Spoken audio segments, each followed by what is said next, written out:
বৃষ্টিকে আর চ্যালেঞ্জ করে বেরোলাম বাড়ি থেকে, ভয় পাচ্ছে বাইরে বেরিয়ে এই আকাশটাকে দেখে। রাস্তার ধারের গাছগুলোতে ধুলোবালি পড়ে গেছিল জং, বৃষ্টির পরে এই গাছগুলো যেন লাগিয়েছে তাদের গায়ে নতুন করে সবুজ রং। কোথায় যাব এখনো আমরা করিনি তো ঠিক, এমন ওয়েদারে বন্ধুর সাথে তুলবো জানি কিছু পিক। সো হ্যালো এভরিওয়ান, কেমন আছো তোমরা? আশা করি অনেক ভালো আছো। অনেক চিন্তা ভাবনার পরে প্রকৃতি দেখতে বেরিয়েছিলাম আমরা তেপান্তরের দিকে।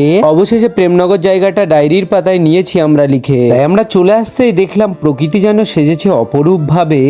এই জায়গাটা তোমরা কে কে চেনো সেটা নিচের কমেন্ট বক্সে অবশ্যই কমেন্ট করে জানাও। যদিও আজকে আকাশটা মেঘাচ্ছন্ন করে হয়েছিল, আকাশটা একটু আধটু কালো, আর মেঘলা দিনে এমন সুন্দর দৃশ্য দেখতে বলো কার না লাগে ভালো। আজকের ভিডিওটি সাজাই চলো দারুণ দারুণ ফুটেজ দিয়ে, আরো সুন্দর করে ভিডিওটা ফুটিয়ে তুলতে চাই তোমাদের সাথে নিয়ে। হাড়োয়ার মধ্যে আমাদের এই জায়গাটা অনেকেই চেনো। এই জায়গাটা বিকালের টাইমে সময় কাটানোর জন্য একদম পারফেক্ট। আর সাথে যদি আরো তোমার চোখের সামনে পড়ে এরকম একটি দৃশ্য যা তুমি দেখার পরে মন থেকে বলবে এটা ছিল আজকের দিনের সত্যি অবিশ্বাস্য। তাসরিফ ভাই তাকে নিয়ে একটি ভিডিও বানানোর জন্য রিকোয়েস্ট করেছিল আমায়, তাই আমি ভিডিও বানানোর জন্য তোমার সাথে খুব তাড়াতাড়ি আমার পছন্দের জায়গায় ইনভাইট করব তোমায়।